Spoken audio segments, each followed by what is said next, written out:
Assalamualaikum warahmatullahi wabarakatuh.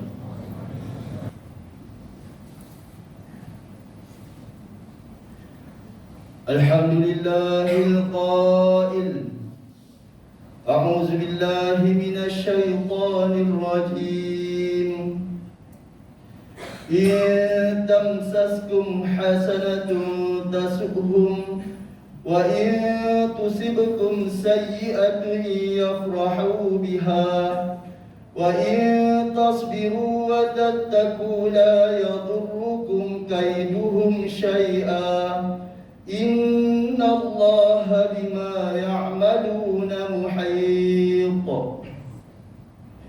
Asyhadu an la ilaha illallah wahdahu la syarika lah وأشهد أن محمدا عبده ورسوله.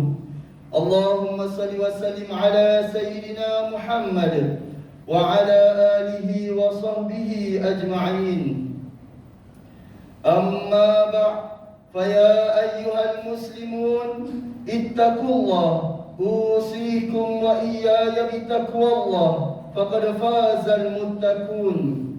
قال الله تعالى يا أيها الذين آمنوا اتقوا الله حق تقاته ولا تموتن إلا وأنتم مسلمون.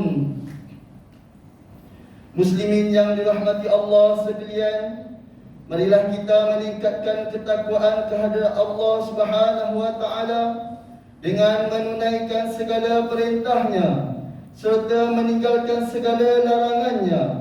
Semoga kita beroleh kejayaan di dunia hingga ke akhirat. Hadirin jemaat yang dirahmati Allah Subhanahu wa taala.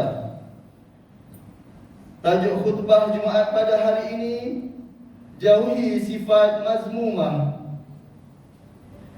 Akhlak berasal daripada perkataan khuluqun. Khuluqun bermaksud budi, yaitu sesuatu yang tersimpan dalam hati, sangat halus dan tidak diketahui orang lain, namun memiliki kekuatan yang sangat besar terhadap tingkah laku perbuatan manusia. Akhlak terbahagi kepada dua, yaitu mahmudah, akhlak terpuji, dan mazmumah, akhlak tercela. Akhlak mazmumah ialah perbuatan tercela menurut pandangan akal dan syariat Islam.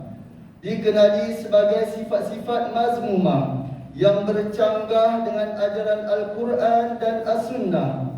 Antara sifat mazmumah ialah mempersekutukan Allah Subhanahu wa taala, berbohong, takbur, dengki, khianat, bakhil, marah dan sebagainya. Akhlak mazmumah ini bukan sifat Rasulullah sallallahu alaihi wasallam. Hadis daripada Abdullah bin Mas'ud radhiyallahu anhu bahawa Rasulullah sallallahu alaihi wasallam bersabda yang bermaksud, tidak akan masuk ke dalam syurga orang yang di dalam hatinya terdapat kesombongan walaupun sebesar zarah. Riwayat Muslim. Hadirin jemaat yang dirahmati Allah Subhanahu wa taala sekalian, antara sifat mazmumah ialah hasad dengki. Dengki bermaksud perasaan iri hati, yaitu mengharap semoga nikmat dan kelebihan yang ada pada orang lain itu hilang dan berpindah kepada dirinya. Orang yang mempunyai sifat dengki ini tidak boleh melihat orang lain mendapat nikmat yang lebih daripada dirinya dalam suatu perkara yang baik. Orang yang bersifat demikian seolah-olah membangkang kepada Allah Subhanahu wa taala kerana mengurniakan sesuatu nikmat kepada orang lain. Sifat dengki dapat menghilangkan segala amalan kebajikan seseorang, sesuai dengan sabda Nabi sallallahu alaihi wasallam yang diriwayatkan oleh Abu Hurairah radhiyallahu anhu yang bermaksud, jauhilah oleh kamu sifat dengki itu, bahawasanya perasaan dengki itu memakan segala kebaikan sebagaimana api memakan kayu yang kering. Riwayat Abu Daud. Sifat atau perasaan seperti ini adalah sifat mazmumah yang sangat dibenci oleh Allah. Bahkan Allah Subhanahu wa taala telah menegaskan dalam Al-Quran melalui surah An-Nisa ayat 32, "Wala tatamannaw ma faddalallahu bihi ba'dakum 'ala ba'd."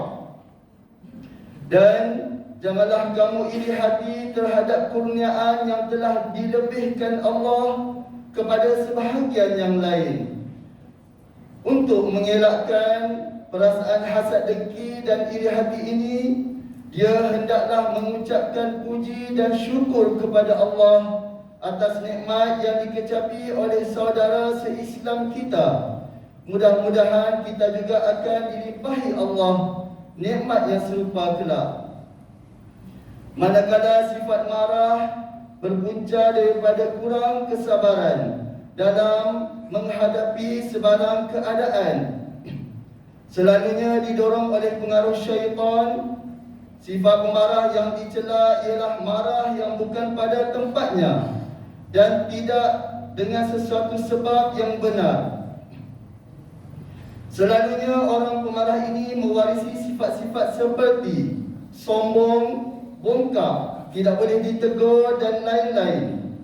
Bagaimanapun Islam tidak melarang umatnya mempunyai sifat marah dalam hal-hal tertentu, seperti firman Allah Subhanahu wa taala dalam surah At-Tahrim ayat 9. A'udzubillahi minasyaitonir rajim. Ya ayyuhan nabiyyu jahidil kuffara wal munafiqina waghluz 'alaihim wa ma'wahum jahannam wa bi'sal masir.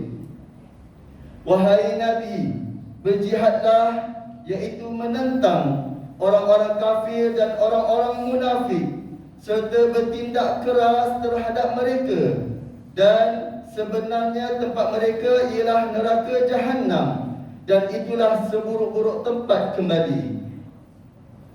Orang yang mempunyai sifat suka marah selalunya akan menimbulkan pertengkaran untuk menang.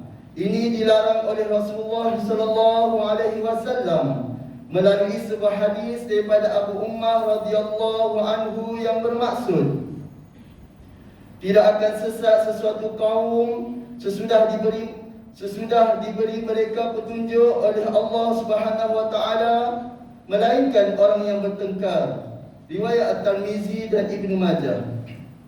Hadirin sidang Jumaat yang dikasihi Allah Subhanahu wa taala, fitnah pula dapat diartikan dengan menghasut yang bermaksud menyampaikan cakap seseorang kepada orang lain dengan menambah fakta tidak benar supaya orang yang mendengar menjadi benci dan naik radang.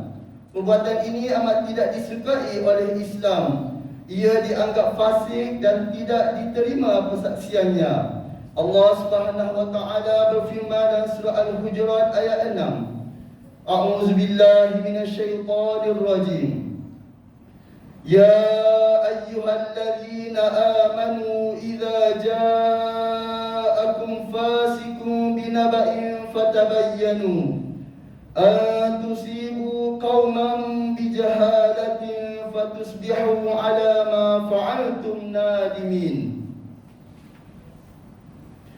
Wahai orang-orang yang beriman, jika datang kepada kamu seorang fasik membawa suatu berita, maka selidiklah untuk menentukan kebenarannya, supaya kamu tidak menampakkan sesuatu kaum dengan perkara yang tidak diingini dengan sebab kejahilanmu mengenainya, sehingga menjadikan kamu menyesali apa yang kamu telah lakukan. Sebahagian besar daripada penghasut ini adalah berniat untuk memutuskan hubungan orang dan akibat dari hasutan itu. Banyak orang yang teraniaya, manakala mengumpat pula ialah memperkatakan sesuatu di belakangnya. Biasanya yang diperkatakan ini adalah sekitar kelakuan, keadaan badan, perangai dan sebagainya. Perbuatan ini diharamkan dalam Islam dan termasuk dalam kategori dosa-dosa besar.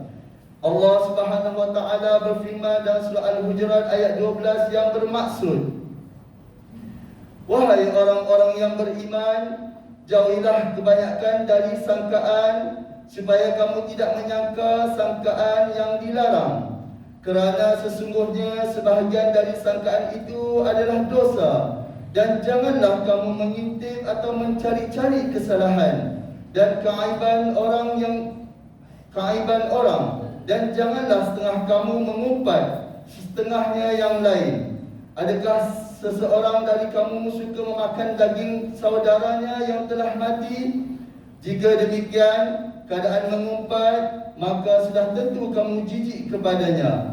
Oleh itu, patuhilah larangan yang tersebut, dan bertakwalah kamu kepada Allah. Sesungguhnya Allah penerima taubat lagi maha mengasihani. Muslimin yang berbahagia, sifat mazmumah seterusnya ialah sifat sombong atau takbur yang bermaksud membesarkan diri, iaitu bongkak. Orang yang takabur ini selalunya memandang dirinya lebih mulia dan lebih tinggi pangkatnya daripada orang lain, serta memandang orang lain itu hina dan rendah pangkat. Sifat takabur ini tiada sebarang faedah, malah membawa kepada kebencian Allah dan juga manusia, bahkan kadang-kadang membawa kepada keluar daripada agama kerana enggan tunduk kepada kebenaran. Firman Allah dalam surah Al-Baqarah ayat 206 yang bermaksud, dan apabila dikatakan kepadanya, bertakwalah kepada Allah, bangkitlah kesombongannya yang menyebabkan perbuatan dosa, maka cukuplah balasannya neraka Jahannam, dan sesungguhnya neraka Jahannam itu tempat tinggal yang seburuk-buruknya. Untuk menghindari sifat takbur ini, amalkan sifat tawadu atau rendah diri dengan memperbanyakkan pergaulan dengan semua peringkat ahli masyarakat dan melatih diri mendengar pandangan orang lain dalam segala hal. Hadirin Jumaat yang dimuliakan, mengakhiri khutbah pada hari ini, marilah kita sama-sama menghayati intipati seperti berikut.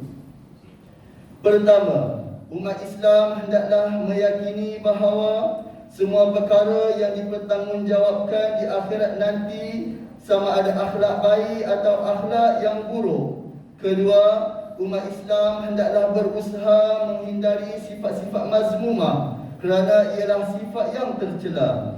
Ketiga, kita hendaklah memahami bahawa akhlak yang mulia akan mendapat kebaikan di dunia dan di akhirat, bahkan dikasihi oleh semua makhluk. A'udzubillahi minasyaitonir rajim. La jarama anna Allah ya'lamu ma yusirruna wa ma yu'linun. Inna Allah la yuhibbul mustakbirin. Sebenarnya bahawa Allah mengetahui akan apa yang mereka sembunyikan dan apa yang mereka zahirkan. Sesungguhnya Dia tidak suka kepada orang-orang yang sombong dan takbur. Surah An-Nahl. Barakallahu li wa lakum fil Qur'anil azim wa nafa'ani wa iyyakum bima fihi minal ayati wa dzikril hakim wa taqabbala minni wa minkum tilawatahu innahu huwas samiul alim. Aqulu qawli hadza wa astaghfirullahal azim li wa lakum wa lisa'iril muslimin wal muslimat fastaghfiruhu innahu huwal ghafurur rahim.